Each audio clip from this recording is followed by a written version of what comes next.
Galera, o maior superpoder do Batman não é o dinheiro, como muitos gostam de dizer. Bom, isso é um poder, lógico que é um poder. Mas o poder dele é o preparo. E isso é algo que você também tem que ter na sua vida, senão lá na frente os boletos não vão te perdoar, você sabe disso. E a melhor forma de você se preparar é colocar conhecimento aqui dentro. Na boa, é aqui, é investindo em você. E o melhor lugar disparado para você conseguir isso é na Cyberclass, que é o maior portal de marketing digital da internet. É uma plataforma de cursos voltados para você conseguir ganhar dinheiro na internet. São vários e vários cursos prontos já para você maratonar e ganhar um certificado em cada um desses cursos e turbinar teu currículo. E toda semana novos cursos estão chegando. Você pode aprender gestão de tráfego, social media, estratégias digitais, funis de venda, copyright, YouTube, Instagram e várias outras habilidades que nenhuma faculdade vai te ensinar. E tudo isso por R$29 por mês. E você ainda tem 7 dias para testar. Se você não gostar, todo o teu dinheiro é devolvido na hora. Não perde essa chance. Deixei o link na descrição, né? Bora se preparar pro teu poder também ser o dinheiro, né? Qual foi a sua história? Cara... Quando você era criança, o que você queria ser quando crescer? Puta, cara... O que eu queria ser quando crescer, né? Jogador de futebol, astronauta... Eu tive alguns momentos, assim. Eu tive um momento em que eu queria ser um negócio... Sei lá, acho que talvez tenha sido um sonho nada a ver, assim.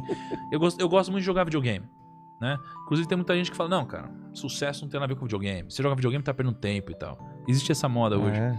Eu entendo porque eles dizem isso, né? Mas no meu caso, que me considero uma pessoa bem-sucedida, eu amo videogame. É o meu hobby. Pô, teve 3 agora, não sei se você acompanha. Sim. Caralho, lançou o trailer do Zelda. Eu pirei. Eu devo ter visto umas 100 vezes já o trailer do Zelda. Não, você não tá entendendo, cara. O meu hobby, bicho, é estátuas de videogame, não sei o que lá. É bizarro. Eu assisti o trailer do Zelda milhares de vezes. Eu choro, eu curto muito Zelda, sabe? E aí, teve um momento da minha vida que eu jogava muito videogame. E na minha época, acho que na sua também, você não tinha internet igual tem hoje e tal. Não. Então você lia a revista, mas, cara, a revista demorava um mês pra sair. Então você tinha o detonado de um jogo e não tinha. Então, você tinha que esperar um mês, e quando saiu o mês, não saiu o detonado inteiro, era uma página detonado, e você tinha que ir esperando. E aí, tinha um telefone que você ligava, no meu caso, na Nintendo World, sei lá, eu ligava, e aí você falava, cara, eu tô nessa parte do jogo, como que eu faço pra passar? E o cara sabia tudo do jogo, ele falou, mano, você vai, faz isso, faz aquilo e tal. E eu falei, eu quero ser esse cara. Tem um documentário sobre isso, sobre videogame, que falava com um cara que era esse cara que... Eu queria ser esse cara. Caramba. Meu sonho era ser esse cara, quando eu era mais novo, né? Aí eu fui crescendo. E, cara, nem sei o que eu quis. Já quis ser um monte de coisa que eu não cresci, acho que como todo mundo. Mas num determinado momento que eu não quis de verdade, eu quis ser rico. Eu quis ser rico, né? E... Como um fim mesmo? Como um fim. Então as pessoas falam, não, mas tá louco, o dinheiro nunca pode ser o fim. E eu discordo. Ah, é? E eu já vou te explicar. Tá. Eu discordo. Eu acho que, por exemplo, o dinheiro não pode ser um fim. O dinheiro não come felicidade. Cara, peraí. Não, isso eu já não concordo. Quem fala que o dinheiro não come felicidade, geralmente é uma pessoa que não tem grana. Entendeu? Mas qual que é o ponto aqui? Eu queria ser rico. E aí, porra, você é bombardeado na sua vida por filmes de Hollywood. E uma série de outras coisas. Comerciais. E você tem estereótipos de profissões, né? O estereótipo de quem trabalha no mercado financeiro é que essa pessoa trabalha demais e é rica. Né? Eu queria ser esse cara. E vendo especialmente filmes de mercado financeiro, né? E aí eu vi um desses filmes. Aí eu falei, quero trabalhar no mercado financeiro. Meus pais me fizeram algo muito privilegiado. Me deram R$5.000 quando eu fiz 18 anos. Eu peguei esse dinheiro e investi na bolsa de valores. Porque nos filmes é assim que as pessoas ficam ricas. Com algum conhecimento? Esse foi o problema. Loucura. Na loucura. Só que assim, qual que é o ponto? Existe um efeito que acontece com as pessoas que começam a investir, que por algum motivo elas acham que elas são fodas quando elas começam a investir. Todo mundo começa a investir e acha que é foda, acha que é investidor. Você comprou aqui uma ação, tal, home broker, você fala, caralho, eu sou foda. Todo mundo. E eu também. E quando eu comprei ações, eu achei que eu era o investidor e agora eu ia ficar muito rico. E que R$5.000 ia não virar R$1 milhão. Mas eu não tinha nenhum parâmetro do que poderia acontecer. Né? Não é que, poxa, olha, a média é que 5 mil vão virar 6 mil, depois 7. Não, era 1 milhão. E 5 mil viraram 0 em uma semana. Caramba! Exatamente. E isso daqui, foi uma abertura que deu na minha vida quando eu era muito novo pra começar a estudar de verdade, porque eu nunca tinha estudado mercado financeiro direito. Eu comecei a estudar, cara, me apaixonei pelo mercado ao longo do caminho e falei, quero trabalhar no mercado. E o que aconteceu aqui é que eu comecei a fazer um monte de entrevista, né, de emprego, não sei o que lá, ninguém quis me contratar, fui negado em um monte de banco, fui humilhado numa entrevista. E nessa entrevista que eu fui humilhado por um banco internacional, eu falei, cara, quer saber? Mas humilhado por quê? Não, porque eu cheguei na entrevista final de um banco que eu queria muito trabalhar, e ele falou assim, cara, você devia ter vergonha da faculdade que você faz. E era? Que era Relações Internacionais. Eu falei, cara, não, nada a ver, não sei o que lá, não passei. Tá. E aí isso daqui me deu o gancho de, quer saber, você não vai me contratar, então eu vou construir meu negócio. Só que meu negócio, o que era meu negócio, né? Eu nem sabia direito o que eu tava fazendo, né? Eu construí um escritório de investimentos, então eu ajudava as pessoas a investirem. E eu comecei a ir atrás de clientinho, eu vou atrás desse cara e tal. Só que meus amigos eram tudo pobre, né, meu? Tipo, era um universitário, era um não sei o que lá, o cara tinha R$1.000, tinha não sei o que lá. Não dá pra ganhar dinheiro. Eu comecei, depois de um tempo, a conseguir atingir os pais, né? Só que eu demorei alguns anos pra conseguir fazer isso, sabe? E como eu não conseguia sobreviver com a grana que eu ganhava, eu trabalhava de barman, de garçom. Eu fui garçom no Outback durante muito tempo, assim. Cantava parabéns lá pro pessoal. Pô, eu quase matei uma velha. Caramba. Parabéns! Bicho, cara, sei lá. Tinha uma turminha, né? É. Aí era eu e mais uns 3 e eu falei, cara, vamos fazer um negócio bizarro. E aí tinha um sorvete, né, cara? É. E aí quando era parabéns, a gente chamava todo mundo. Aí eu peguei o sorvetinho, bicho, aquele... Nossa, qual que era o nome dele? Era... Não sei qual que é. Caraca, esqueci. É alguma coisa com explosion. Tem uma palavra Aqui tem um mesmo. Chocolate Thunder from Down Under, mas não é esse. Esse aqui é um chocolate lá. Tá. Enfim, eu cheguei lá, cara, eu peguei, esperei ela ficar, sabe, eu não tava vendo o que tava acontecendo. Eu cheguei, pá, eu joguei na mesa, tipo, o negócio foi parar na parede. Tuf, e aí a galera chegou, tá gritando, mano. Velha. Não, só que o que aconteceu? Não era velha, era uma mesa que a gente chegou pra aloprar essa mesa, no bom sentido, né? A gente tava se divertindo. Só que aí, quando terminou o parabéns, mano, tinha uma velha na mesa do lado assim, sem ar, pegando ar. Cara, aí o gerente puxou a gente de canto, cara. Acho que você exagera. Cara, vocês quase mataram a velha. Não faz isso mais, dá uma advertência na gente. Mas enfim, aí eu fui garçom e trabalhava em balada, madrugada, um monte de coisa, tudo que você pode imaginar. Eu consegui sobreviver um tempo fazendo isso. Até eu começar a rampar meu negócio e ganhar mais dinheiro. Aí, porra, passou 7 anos, um monte de coisa aconteceu. Vendi o meu negócio, ganhei grana de verdade. Foi quando eu ganhei dinheiro de verdade. Até lá, porra, paguei muita dívida. Né? Assim, eu ganhava grana, mas não tinha dinheiro. Então eu ia ganhando e pagando. Você gastava dívida, mais do que você ganhava? Dívidas familiares, tá. né? Assim, e coisas minhas que foram também acontecendo. Vendi carro, vendi tudo que pode imaginar. Porra, ganhei dinheiro ali. E aí, naquele momento, eu entrei na internet. Faz 6 anos de hoje. Tá. E aí eu construí o canal Primo Rico. Pô, a gente foi crescendo e hoje a gente é o Grupo Primo, não é mais o Primo Rico, né? Em que a gente tem algumas marcas, tem alguns negócios e mudou bastante. Hoje a gente tem, porra, bastante gente no nosso negócio, né? Com todas as aquisições que a gente tá fazendo, a gente tá chegando em 180 pessoas e tal. Caramba. Assim, é um negócio, porra, sério. Um negócio que foca em, porra, realmente transformar as pessoas, mudar a educação financeira no país, né?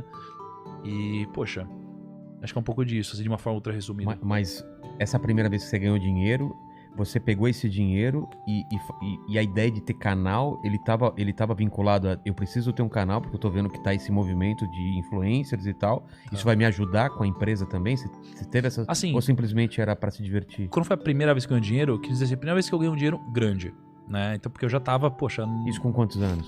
26 pra 27. Dinheiro grande é o quê? Ah, cara, eu não sei se eu falei público daí, mas alguns milhões. Tá. Ou seja, o suficiente pra viver de renda. Caramba. Né? E foi cedo, né, se você for olhar pra pensar. Mas o ponto é, o que eu digo é que quando você acerta a direção, isso é o mais importante. A maioria das pessoas não acerta a direção. Pelo menos você sentiu que aquele era o seu caminho, né? Isso. Então, tipo, quando eu acertei a direção, eu demorei 7 anos pra enriquecer. Tá. O ponto é que a maioria das pessoas, elas não acertaram a direção. Né? Então, por exemplo, você trabalha numa empresa, você vende a sua hora, numa empresa que não é meritocrática. Então, não importa o quão bom você for, você não tá na direção certa, entendeu? A não ser que você esteja lá só pelo aprendizado. Você não acertou a direção. Eu acertei a direção quando eu entrei no mercado financeiro de uma forma meritocrática, por mais que tenha começado de baixo. Entendi. Então, quando eu montei o canal, cara, foi um pouco de... Eu montei o canal meio que um pouquinho antes de vender o negócio. Tá. Então, ele teve a motivação de ajudar o meu negócio, de trazer contas pro meu negócio, prospectar novos clientes. E porque eu também queria, cara, trazer um legado, ensinar as pessoas, né? Tá, uma parte educacional Isso. mesmo. Porque o negócio já não era muito... Não era pelo dinheiro. Eu queria realmente... E já tava ganhando dinheiro naquela hora.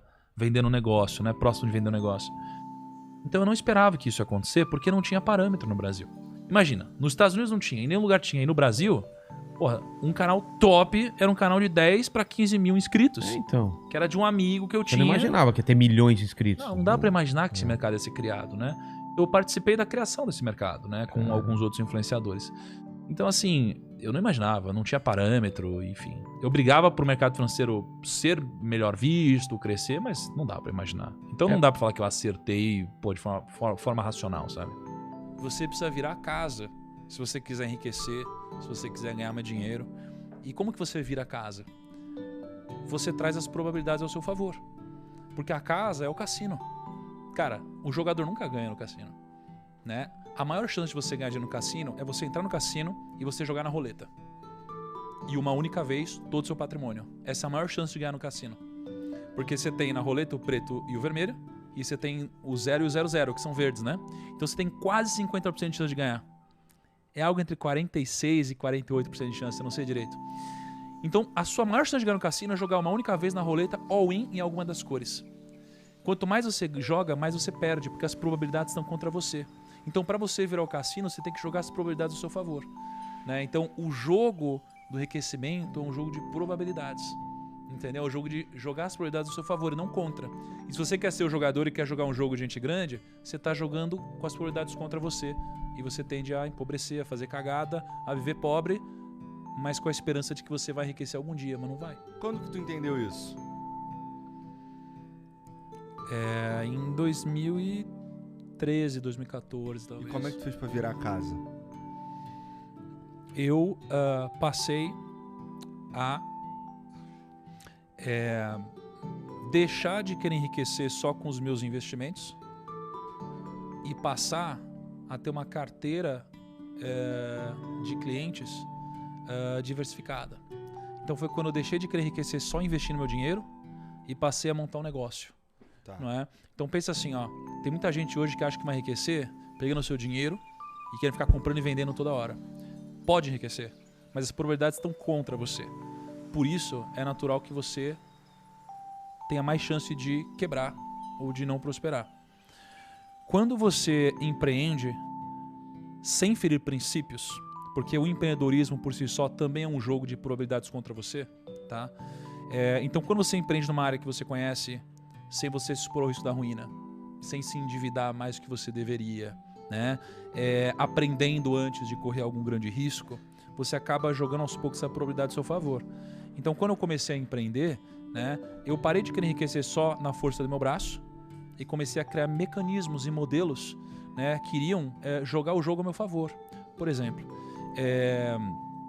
se eu tinha 50 pessoas no meu time, na época, prospectando clientes, a chance era muito grande de alguma dessas pessoas do meu time encontrarem um cliente multimilionário. Eu sozinho tenho as probabilidades. Então, o que eu fiz foi um jogo de probabilidades. Então, eu preciso manter um custo baixo, ter fontes de aquisição diferentes. Tu sabia disso na época ou tu analisou como tu fez e, pô, até que eu fui na cagada certinho? Cara, foi uma mistura dos dois. Não foi na cagada, eu sabia que essa era a direção, né? Mas óbvio que eu não tinha essa clareza que eu tenho hoje. Mas na época eu também não tive um mentor, sabe? Eu não tive um cara que sentava comigo e me explicava. Os meus mentores eram os livros, né? Então, o que mudou a minha vida com certeza foi ler, mesmo não gostando de ler. Porque, para pra pensar, ler é colocar as probabilidades ao seu favor. E aí, cara, o cara ele viveu uma vida inteira e ele registrou os maiores aprendizados que ele teve no livro dele. É sobre isso o livro, é sobre uma mensagem, é sobre o que ele aprendeu, é sobre o legado. O legado que ele vai deixar no outro, diferente de uma herança que ele deixa pro filho, não é? Então ele registrou todos os aprendizados dele no livro. E aí a gente vai viver uma vida tomando porrada todo dia para aprender o que esse cara já aprendeu no final da vida dele, tendo tido o sucesso que ele aprendeu, o sucesso que ele teve. Não, eu vou ler livro. Ler livro é trazer probabilidade a seu favor. Então se você ler a história do Elon Musk, Verdade. se você ler livro, você lê a história do Silvio Santos, se você lê a história de seja lá qual for o empreendedor, você vai aprender o que ele demorou uma vida inteira para aprender. Então você vai reduzir a possibilidade de errar onde ele já errou. Não é uma questão cultural, especialmente do brasileiro, demonizar a riqueza? Eu vejo que tem uma... Assim, na verdade, eu consigo enxergar duas vertentes. Assim, Se você se torna um empresário, se você se torna um cara que... Isso é interessante até. Que faz a roda girar e tudo mais, e uma galera se dá bem, e existe a possibilidade de pessoas terem um emprego por sua causa e tal. Vamos lá, do iFood, por exemplo. O iFood é uma puta iniciativa maneiríssima que, porra, hoje ninguém sabe direito como vive sem iFood, mas tem uma galera que bate muito no iFood por causa do como é a relação deles com os motoboys e tal. Então é possível que se você chegar num lugar falando que você é o dono do iFood, tu vai ser mais mal visto do que um cara que ficou rico e nas redes sociais ele ostenta, não sei o que, o caralho. Sim. Então tem duas visões aqui. O cara que se tornou um grande empresário e um cara que o trabalho dele é ser um influenciador que ostenta, que não sei o que e tal. Então talvez a gente enxergue a riqueza de duas formas diferentes, culturalmente falando aqui no Brasil. É maneiro tu ostentar, mas não é muito maneiro tu empregar pessoas, sei lá, tá ligado? Cara, tem um problema com as massas, assim, né? As massas... Toma cuidado pra falar isso, né, cara? Mas assim, as massas, elas dificilmente estão certas, assim. Dificilmente estão certas. É por isso que elas são as massas. Uhum. Né? Mas por outro lado, se elas são a maioria, como eu poderia dizer que uma minoria de pessoas está certa? Né? O que definiria o certo e o errado? É complexo. Mas eu vejo que geralmente a opinião das massas é uma opinião que tem muito mais a ver com um viés emocional do que com uma questão lógica. A gente erra isso o tempo todo. E o dinheiro é uma delas. Então, por exemplo, as pessoas gostavam muito mais de mim quando eu não tinha fama, digamos assim. Tá? Uhum. As pessoas, elas insistem em compartilhar meias verdades ou falsidades, ou seja lá o que for. Por exemplo, eu enriqueci antes de entrar na internet. Não é? Então, quando eu entrei na internet, eu era pequeno, as pessoas, elas admiravam isso. Admiravam eu ter enriquecido antes de entrar na internet, empreendendo, e aí depois compartilhar esses aprendizados na internet.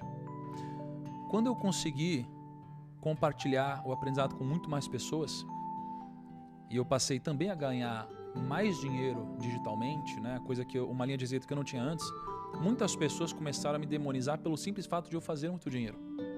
Porque, realmente, assim, o empreendedor, ele é muito mal visto aqui. Porém, no final das contas, né, existe uma lógica invertida e a pessoa, ela vive muitas vezes uma vida onde ela passa por ciclos errados sem nem perceber. Então, é claro que existem as exceções, mas muitas vezes eu sou uma pessoa que eu não fui admirado numa empresa onde eu trabalhei, por exemplo. Então eu não recebi um aumento, eu não cresci e eu fiquei estagnado mesmo acreditando que eu estava fazendo um bom trabalho. E aí isso daqui me traz a crença, já que muitas pessoas ao meu redor me dizem que o patrão é explorador e o funcionário é sempre do bem, que o funcionário ele não deve trabalhar muito, porque isso daqui não vai me enriquecer nunca e eu nunca vou crescer, porque é assim que funciona o mercado capitalista malvadão, por exemplo. E aí, quando eu me demito ou eu sou demitido e vou trabalhar numa outra empresa, eu entro nessa empresa com essa crença. E aí, por isso, eu não desempenho mais do que eu poderia desempenhar. E aí, eu não cresço novamente ou eu sou mandado embora em algum momento. E aí eu começo a achar que a culpa é do outro. Enquanto que, na verdade, pelo fato de eu ter vindo com essa crença e evitado trabalhar mais do que eu poderia, trazer mais resultado do que eu poderia, né, me fez não crescer. Então, no final das contas, eu estou culpando o outro por algo que, na verdade, eu estou errando. Porque a gente começa a entrar num ciclo negativo. Né? E muitas vezes esse ciclo vem das grandes massas. Né? Porque a maioria das pessoas, elas geralmente não tem algum resultado expressivo. Elas sonham em ter muito dinheiro. Elas gostariam demais de ter muito dinheiro. Mas quando um amigo delas cresce, elas passam a entender que existe algo errado nisso. A gente tem muita dificuldade de admirar o sucesso do outro. Uhum. E a gente vive nesse ciclo, né, cara? Ô, primo, tu tava falando aí agora que tu, pô, já tinha enriquecido antes de se tornar famoso e tal. Na primeira vez que a gente conversou, você já me contou que você era garçom e tudo mais, né? Cara, nessa época de garçom, o que você imaginava, assim, pra tua vida? Tu queria ficar rico? Por que eu tô te perguntando isso? Porque, ó, Chegou um momento da minha vida, você estava me perguntando aqui se eu queria ser rico e tal. Chegou um momento da minha vida que eu tinha mais dinheiro do que eu precisava, tá? Eu tava num caminho de, juntar um patrimônio ali e ter a possibilidade de ficar mais tranquilo. Não é nem nada muito absurdo não, mas era assim, eu tava acostumado com X e eu comecei a ganhar 20X, tá ligado? Caralho, isso aqui é maluco e tal. Só que eu percebi, a minha sensação foi, cara, rapaz, não era esse o objetivo. Eu queria mesmo era, sei lá, alguma outra coisa que não era ficar rico. Tu passou por isso, assim, teve algum momento que tu parou e pensou, caralho, não era ficar rico o que eu queria. O que eu queria mesmo era, sei lá, eu queria ser um comunicador e não ser rico. Teve. Isso aconteceu depois que eu fiquei rico. Geralmente a gente precisa ficar rico pra isso acontecer. É muito difícil, cara. É muito difícil. Você tá fudido, você acha que o objetivo é ter dinheiro, né? É muito difícil, cara, você ouvir alguma reflexão sobre riqueza de alguém que não chegou lá. É muito clichê ou muito ilógico você ouvir de alguém que passou a vida inteira pobre e nunca teve a opção de escolher e foi obrigado a viver a vida que teve, dizendo que o dinheiro não traz felicidade, por exemplo, um clichê como esse, ou que ser rico não vale a pena, né? Ou alguma coisa do tipo. Então, acho que a pessoa que ela não atingiu a liberdade financeira, ela dificilmente vive. Eu acho que ela sobrevive, não é? Então, ela é uma pessoa que ela faz o que faz por necessidade e não por opção, né? Então, dificilmente você vai saber se de fato você gosta do que você faz ou se você vive, né, uma vida preenchida, ou seja lá o que for, né? Até você poder ter a opção de mandar todo mundo se ferrar, ou você poder dizer não porque você quiser, não é? Então, realmente, é muito difícil. E existe um clichê onde muitas pessoas sem dinheiro querem dar opinião sobre isso. E as pessoas nem sabem como é. É como aquela pessoa que nunca teve uma namorada ou um namorado e vai acreditar com conselho amoroso. E a gente que já viu, a gente sabe, essa é a sua primeira namorada, seu primeiro namorado, pô, isso daqui parece que vai dar ruim, não é? A gente já viveu coisas. É claro que existem as exceções, mas a regra, né, ela estatisticamente acontece. Acerta mais, né? Ela acerta mais.